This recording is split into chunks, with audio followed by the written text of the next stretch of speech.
dalam satu buku, dalam satu kitab, yaitu kitab Wahyu.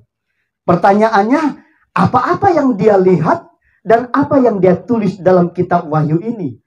Saya cuma mau ambil saja, ini dia tulis sekitar 2000 tahun kemarin. Artinya banyak hal yang belum jadi, tetapi Yohanes telah menulis oleh penglihatan yang dia lihat, yang Tuhan tunjukkan. Dia tulis apa yang akan terjadi di akhir zaman ini. Yang dia lihat salah satu, saya cuma ambil garis besar saja, karena kita akan masuk dalam ayat pokok kita.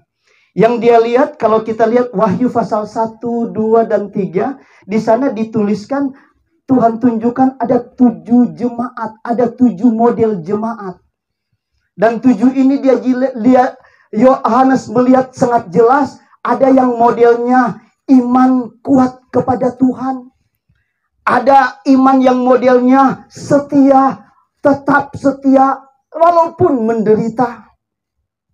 Ada juga yang dia lihat giat dalam satu pekerjaan Tuhan, sehingga Alkitab katakan jerih payahmu tidak sia-sia. Dan ada juga yang dia lihat model jemaat suam-suam kuku.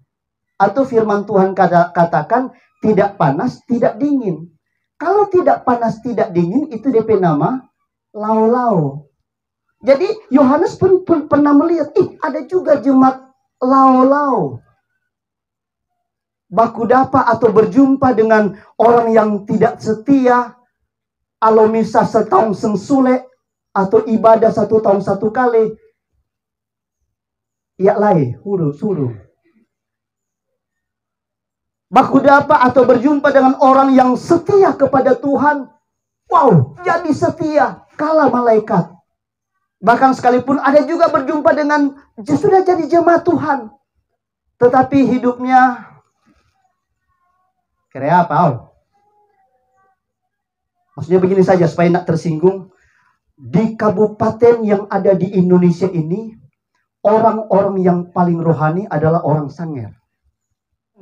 Karena orang Sangir, biar somabo, DP lagu masih rohani. Dalam ayat-ayat selanjutnya juga pasal 5, pasal 6, 7, 8 itu ada yang Yohanes lihat meterai akan dibuka. Kalau lihat meterai pertama, ini cuma singkat saja. Meterai pertama yaitu kuda putih. Bukan kuda yang keluar, tapi itu gambaran. Kuda putih gambaran kekuatan. Kuda putih pelayanan, penginjilan, Injil diberitakan. Dan firman Allah katakan, Injil itu dia lari begitu cepat. Dulu cuma di Israel Injil ini. Firman Tuhan ini. Marso sampai di Bukit Timur. Sampai di Tawentung tuh Injil. Begitu cepat dia lari. Kemudian yang kedua juga, meterai kedua itu bicara tentang peperangan. Perang sani, perang sana, perang sini. Itu pun sudah terjadi. Injil juga diberitakan sudah terjadi. Kemudian meterai ketiga bicara tentang kuda hitam, bicara ketidakadilan, itu juga sudah terjadi.